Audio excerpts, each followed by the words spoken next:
respecto del dictamen de la mayoría. Gracias, Presidenta. Bueno, usted ha hecho ya un resumen de la labor que ha desplegado esta comisión, lo suficientemente detallado como para que no solamente los señores diputados, sino la opinión pública tomen conocimiento de la seriedad y la responsabilidad que vivo en el ejercicio de un instituto que no es habitual que funcione en el ámbito parlamentario, es de carácter excepcional, como es un juicio político. Por eso me parece importante hacer una introducción de carácter general, independientemente de que otros colegas de mi bloque después van a focalizarse en cada una de las causas o de las cuestiones que están aquí en discusión y que van a formar parte del dictamen. Pero además creo que también es importante hacerlo porque de alguna manera el ejercicio parlamentario tiene una faceta vinculada a la docencia ciudadana.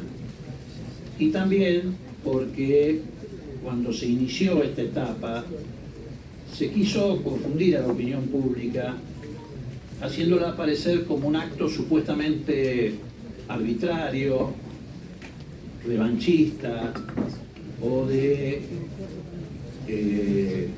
carácter vinculado a generar desprestigio en una institución como la Corte Suprema de Justicia. Entonces, por eso creo que es necesario hacer primero algunas consideraciones de carácter general para despejar estas falacias, que se fueron profundizando a medida que el proceso de juicio político avanzaba y se iban corriendo velos acerca de las irregularidades en el funcionamiento de esta institución fundamental para el país. La República Argentina, Presidenta, es un Estado constitucional de derecho, democrático, republicano, representativo y federal. Basamos nuestra estructura constitucional, como es propio de un sistema democrático, en la soberanía popular, es decir, en la voluntad política de nuestra sociedad. La división de poderes es el pilar fundamental de nuestro sistema republicano, donde cada uno de esos poderes, legislativo, ejecutivo y judicial, equilibran los conflictos que puedan surgir entre ellos, a partir de lo que se denominan los controles cruzados. El juicio político, en esencia, forma parte de esos controles cruzados, y es una competencia exclusiva y excluyente del Congreso para fiscalizar a los demás poderes del Estado. Es un procedimiento tendiente a la revocación, o sea, a privar al funcionario público de su función.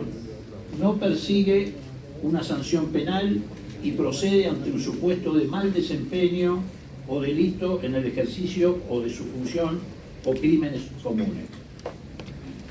El juicio previsto está en los artículos 53, 59 y 60 de la Constitución Nacional, en el artículo 90 del reglamento de la Honorable Cámara de Diputados y en el reglamento interno de la Comisión de Juicio Político. Es un procedimiento exclusivamente legislativo. En el caso particular de la Corte Suprema de Justicia, esta tiene un rol decisivo en la organización del Estado y es garante no solamente de derechos humanos, sino del sistema republicano, democrático y federal de gobierno. Cualquier desvío en esta misión por parte de uno o más integrantes de la Corte genera daños irreversibles a la sociedad y debe ser inmediatamente corregido si se comprueba que el juez actuó dejando de lado la exigencia constitucional de buena conducta. Expresamente, el artículo 110 de la Constitución Nacional dice: los jueces de la Corte Suprema de Justicia y de los tribunales inferiores de la Nación conservarán sus empleos mientras dure su buena conducta. La contracara de esa buena conducta es precisamente el mal desempeño. El juicio político no es un procedimiento de naturaleza judicial, sino de naturaleza política, casi rayano con un acto administrativo. El juicio político no persigue castigar, sino separar del cargo, con la excepción de las inhabilitaciones que pueda conllevar. Es decir, nosotros no hemos hecho otra cosa que cumplir con una manda constitucional. Cuando empezamos a tratar y considerar los pedidos de juicio político contra los miembros de la Corte, cabe resaltar que ingresaron 14 pedidos de juicio político. Algunos originados en legisladores, otros en organizaciones de la sociedad civil y otros en particular. Se siguieron, como lo acaba de detallar la presidenta, estrictamente todos y cada uno de los pasos indicados para este procedimiento en el reglamento de la Cámara y en particular en el reglamento de la Comisión de Juicio Político. El primero de ellos fue establecer la verosimilitud de las denuncias y aceptar su admisibilidad. Por último, se abrió la etapa sumarial que recogió a lo largo de casi un año elementos documentales y testimoniales que en abundancia permiten llegar a un dictamen de carácter acusatorio. Mucho se debatió y se discutió sobre si se trataba de analizar las sentencias de la Corte. Esta es una cuestión central.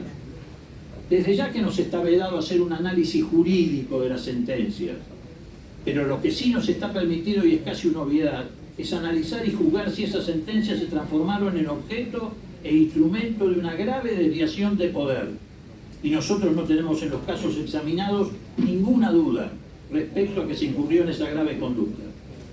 La Corte claramente y deliberadamente se inmiscuyó a través de las sentencias que estamos examinando en decisiones políticas e incluso de carácter partidario, que son propios del Poder Legislativo o del Poder Ejecutivo.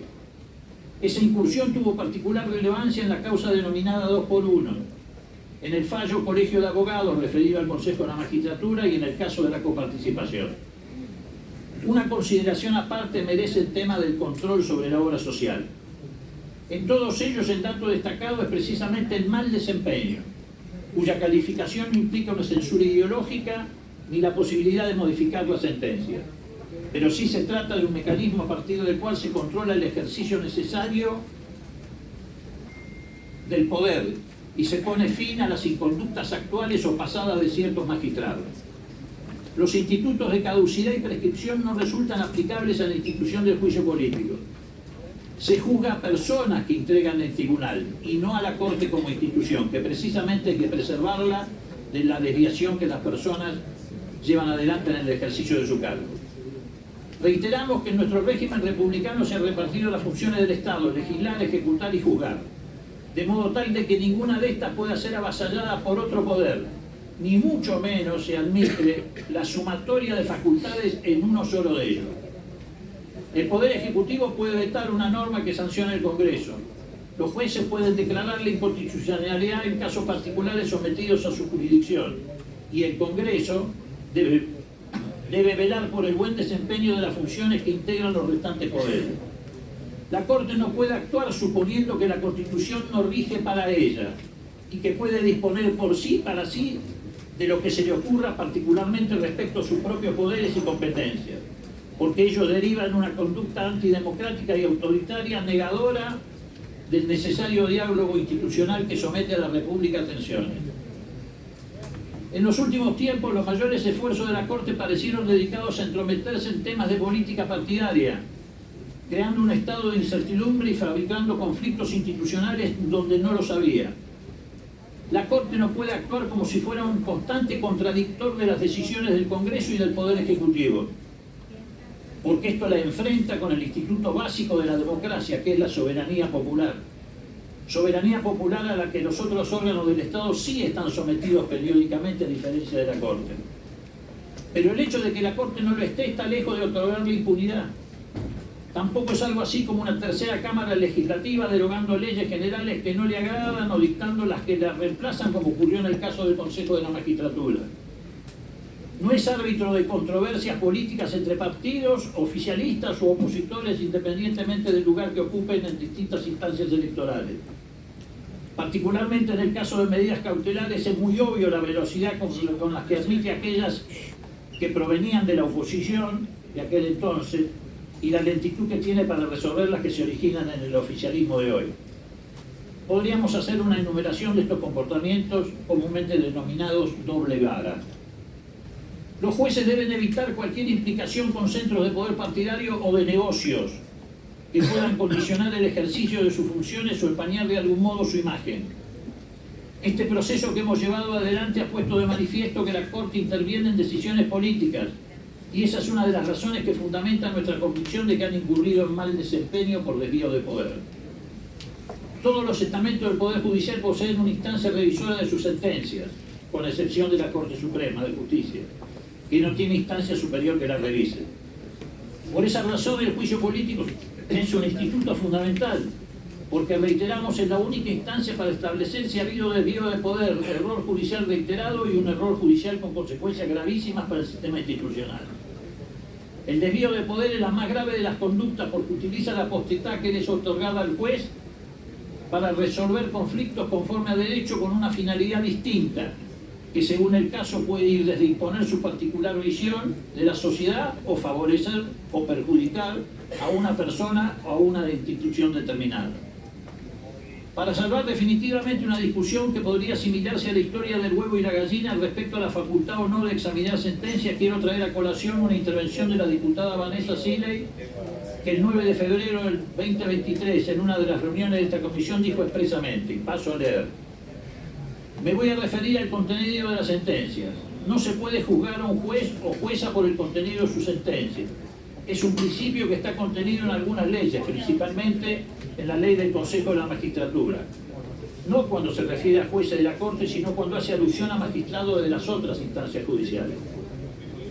Es un principio que tiende a preservar la libertad del juez al momento de actuar y su independencia, para que pueda fallar con un criterio ajustado a derecho, que puede ser opinable, me puede gustar o no, pero la función tiene que ser ejercida con libertad. Cierto es que este principio no es de modo alguno absoluto. Cierto es que tiene más excepciones que aplicaciones. ¿Cuáles son esas excepciones y cómo es que las mismas efectivamente se cumplen en muchos de los casos traídos a consideración en estos proyectos de denuncia de juicio político? Fíjense que aquí se ha citado el artículo 14, inciso B de la ley del Consejo de la Magistratura, dice la diputada. Sin embargo, dicha norma en su artículo 25 plantea la excepción. Una de esas excepciones es el desconocimiento inexcusable del derecho. ¿Dónde podemos ver que hay un desconocimiento inexcusable del derecho? En una sentencia judicial. ¿Dónde podemos ver que existe la comisión del delito de prevaricato que está previsto en el Código Penal? El delito de prevaricato por excelencia es traído de una sentencia judicial. ¿Dónde podemos ver que un magistrado en el ejercicio de sus funciones comete un error que puede tener consecuencias gravísimas? A través de una sentencia judicial. Es causal de mal desempeño por el contenido de la sentencia aquella que a través de un error con consecuencias gravísimas perjudica a una de las partes en el proceso. ¿Dónde podemos ver la falta de imparcialidad de un magistrado o magistrada? En una sentencia judicial. ¿Dónde se ve el incumplimiento de la ley de ética? En una sentencia judicial. ¿Dónde se ve el desvío de poder de un juez o una jueza? En una sentencia judicial. Así termina la diputada. No voy a someterlos a una farragosa enumeración de las numerosas audiencias que a partir del 26 de enero del 23 se llevaron adelante, ni tampoco un resumen de las decenas de audiencias testimoniales, ni de la recolección de elementos y pruebas documentales. Ya lo hizo la presidenta. Simplemente quiero subrayar que se trabajó con intensidad, responsabilidad y seriedad. Lo que sí es llamativo es que desde el mismo momento que se anunció la decisión de poner en marcha este mecanismo previsto en la Constitución y que forma parte esencial del funcionamiento de la República, los que venían haciendo durante mucho tiempo gala del republicanismo no solo pusieron el grito en el cielo, sino que desataron una feroz campaña tendiente a estigmatizar a este instituto. Así es como se dio la paradoja de que los republicanos no querían que funcionara la República. Empezaron por poner en duda si íbamos a reunir el número suficiente para abrir el procedimiento. Después se inició una campaña de descrédito sobre quienes vinieron a fundar el pedido de admisibilidad de sus denuncias. Y cuando se superó esta etapa abriéndose la instancia sumaria, se desató un verdadero vendaval de estigmatizaciones, descalificaciones, ataques mediáticos sobre los diputados y diputadas que llevaban sobre sus hombros la tarea investigativa. Muchos actuaban como si estuvieran espantados frente a la posibilidad de que se corriera el velo sobre la oscuridad y anonimato respecto al funcionamiento de uno de los poderes de la República. Y se puso todo el énfasis en desviar las verdaderas razones y fundamentos del juicio político hacia otro lugar, hacia un solo lugar. El supuesto papel determinante de conversaciones entre algún colaborador del presidente de la Corte y funcionarios gubernamentales. Esta falacia es fácilmente rebatible. En el caso del 2x1, ninguna escucha. En el caso del 2x1, ninguna escucha, ni previa ni posterior sobre esta cuestión, tuvo que ver con el examen de esta causa. Es una de las causas donde ha quedado en evidencia con gravísimas e intolerables consecuencias institucionales la decisión de algunos cortesanos, particularmente uno de ellos, de inmiscuirse en un tema institucional fundante de la democracia, atacando los pilares de memoria, verdad y justicia que hasta ahora la han sostenido, y esperamos que siga siendo así. Hubo actos preparatorios destinados a llegar a esa sentencia que conmocionó a la opinión pública nacional e incluso trascendió las fronteras de nuestro país, y que para llegar a ese resultado en la búsqueda de una mayoría circunstancial implicó dentro de la misma Corte maniobras de freno y aceleraciones de resoluciones paralelas con el objeto de llegar a configurar una ficticia mayoría, que pocos días después de dictada la sentencia quedó demostrado no se había alcanzado por convicciones propias ni sólidas coincidencias jurídicas. A pesar de la trascendencia institucional, el fallo fue dictado entre gallos y medianoche, seguramente porque el Poder Ejecutivo de ese entonces había formulado promesas a los represores que trató de cumplir mediante una resolución judicial, amañada e internamente traficada en el seno de la Corte. Tampoco se tuvo en cuenta la opinión de las víctimas, que tanto se ha pregonado correctamente como un instituto a incorporar en los procedimientos penales, pero que en este caso, tratándose nada más y nada menos que de 30.000 víctimas compatriotas nuestros, no solo no fue considerado, sino que se les ocultó con la decisión de sacar entre gallos y medianoche esta resolución, que se estaba por beneficiar a autores de un delito incluso continuado, como es por ejemplo el caso de la sustracción de menores. Aquí el instituto de atender la opinión de las víctimas no tuvo curso. Antes de dar ese paso se podría haber citado a la Comisión Interpoderes. Así se llegó a una de las situaciones más bochornosas, solo comparable con la acordada de 1930 que legitimó los actos de facto de una dictadura, que le haya tocado vivir a lo largo de toda nuestra historia institucional a la cabeza del Poder Judicial de la Nación. Si no hubieran tenido nada que ocultar y si hubiesen tenido la convicción de actuar de ese modo, podrían haber reclamado anticipadamente al Parlamento una ley correctiva. Lo han hecho en otros casos de muchísima menor importancia institucional y de menor jerarquía. Pero en este caso lo obviaron, porque lo que reinaba aquí era el intento artero de instalar esta sentencia sin que tuviera un debate público previo. Prevaleció con más fuerza, aparentemente, las maniobras propias y las trampas de Pepín Rodríguez Simón, que seguramente a través del derecho creativo le impuso a la Corte o a esta mayoría circunstancial de la Corte este camino bochornoso, reitero, a que se sometió a la República, no solamente respecto a la herida que se le producía a estos principios básicos de la democracia, sino el prestigio internacional que nuestro país había adquirido en esta materia. Otro caso que está muy lejos de tener conexión con revelaciones sobre conversaciones entre funcionarios judiciales es el de las gravísimas irregularidades en la administración de la obra social del Poder Judicial. Desde este mismo recinto, la opinión pública y los propios funcionarios del Poder Judicial tomaron conocimiento, no de nuestra parte, ni con fantasiosas teorías que nos pretenden vincular a decisiones arbitrarias o revanchistas, que durante años y años la obra social funcionó en el marco de una enorme informalidad, que abrió la puerta a una corruptela sistemática y un pésimo servicio respecto a los empleados y funcionarios del Poder Judicial.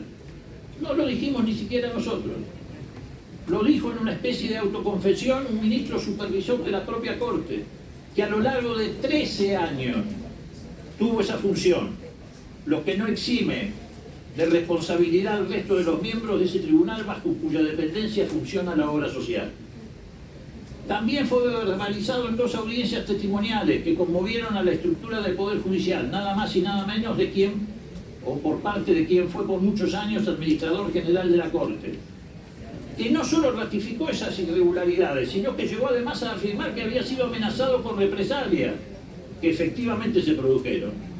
Si presentaba las conclusiones de una auditoría que dejaba al desnudo ese desmanejo en sede judicial y que tuvo su más patética expresión con la presencia de un testigo que tuvo que ser combinado judicialmente para que asistiera a una audiencia de esta comisión a compartir información y fue manifiestamente reticente a brindarla.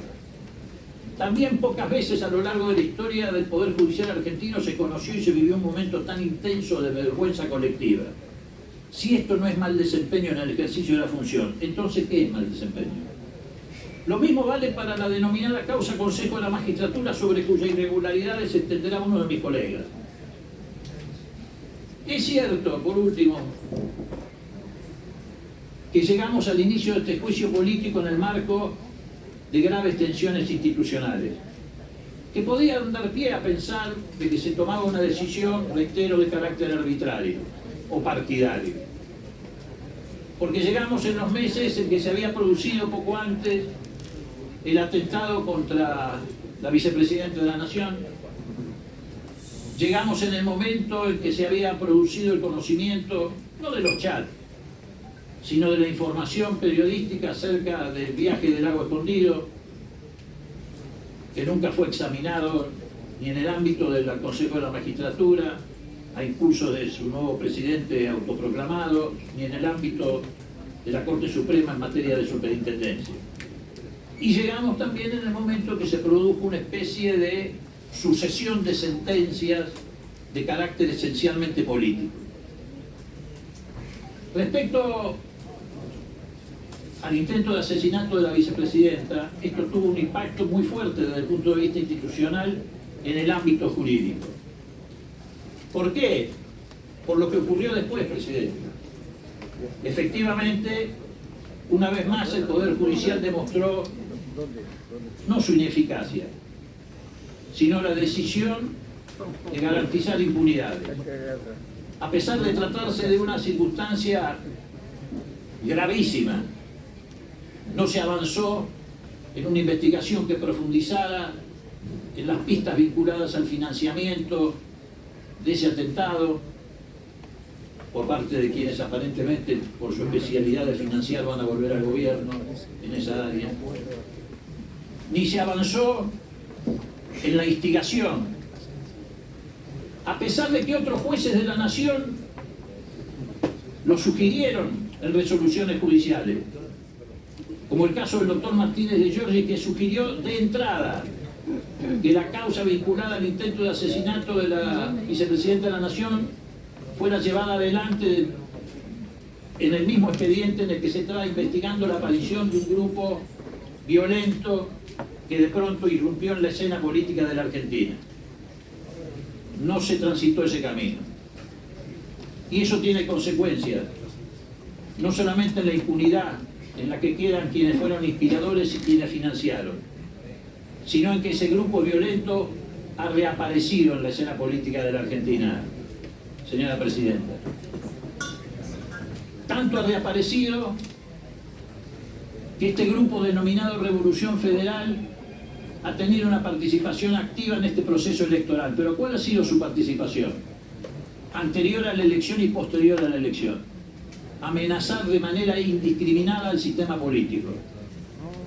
Quiero aprovechar esta circunstancia para expresar en primer lugar mi solidaridad con la diputada Banfield, con quienes saben ustedes tengo una enorme diferencia de carácter político.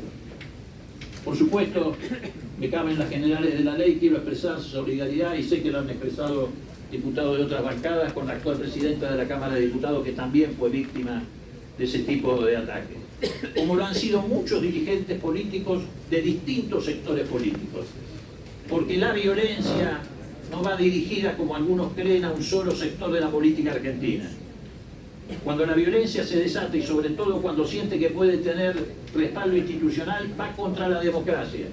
Por eso creo que fue muy atinado el llamado que hizo el diputado Alejandro Rodríguez en el sentido de que las nuevas autoridades frenen el clima de violencia que se vivió en estas últimas horas y en estos últimos días en la República Argentina, y que tuvo una expresión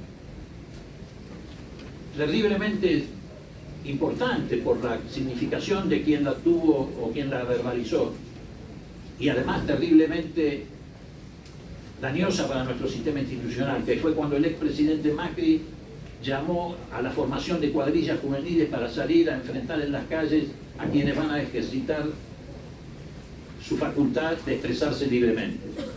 Me parece que hay que despejar rápidamente este clima, pero el origen de esto es haberle brindado impunidad en aquel atentado contra la vicepresidenta a quienes fueron instigadores, a quienes formaron parte del círculo que fue creando las condiciones para que ese atentado se llevara adelante en las condiciones en que ocurrió. También sería bueno para el sistema político argentino que la indignación que puede producir en algunos este juicio político la produzca el hecho del lago escondido, que reitero se mantiene en el absoluto anonimato y no ha sido ni siquiera condenado por el Colegio Público de Abogados o la Asociación de Magistrados. Hoy llegamos aquí, Presidenta, también en un día muy particular. Yo no sé si es la casualidad o es el intento de emitirnos señales, pero ha habido 3 fallos hoy coincidentes con esta reunión. Uno de ellos, que es el que exime de responsabilidad en el espionaje ilegal al expresidente Macri, a Rivas y Magladani, respecto nada más y nada menos que a los familiares de los submarinistas del Ala San Juan. Pero a mí ya no me preocupa, porque sé de la falta de imparcialidad de estos tribunales, el fallo en sí mismo. Me preocupa el contenido. En ese contenido, en los fundamentos del contenido que reiteran otro fallo anterior de la Cámara Federal, se sostiene que ese espionaje fue llevado adelante no solo para garantizar la seguridad presidencial, sino para asegurar la seguridad interior. Si la seguridad interior hubiera estado en riesgo, esa decisión tendría que haber sido tomada previamente por un órgano de la justicia, un órgano jurisdiccional, ya sea en un fallo judicial o incluso en una precausa. No podría haber sido adoptado por un funcionario. Y a mí esto me preocupa, ¿por qué? Porque los fundamentos de ese fallo están adelantando lo que pueden ser los fundamentos de lo que nos van a traer inmediatamente, porque fue anunciado por el oficialismo, que va a asumir a partir del 10 de diciembre. Lo que va a ser el intento de modificar en la Argentina la Ley de Defensa Nacional y la Ley de Seguridad Interior para retrotraernos al concepto de la seguridad nacional, del que habíamos salido después de la caída de la dictadura militar. Es muy grave lo que ha hecho hoy la Cámara de Casación. Reitero, no dejándolo desprocesado el expresidente Macri, eso era esperable, para eso están, para eso se quedaron en esos cargos, para eso se los mantiene desde el Consejo de la Magistratura sin habilitar el reemplazo que la propia Corte en algún momento dijo que había que hacer.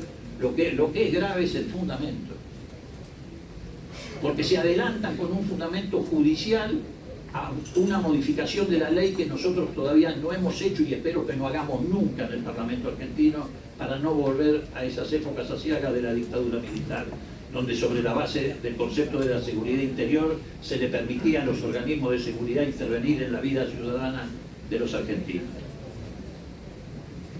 También es un día particular porque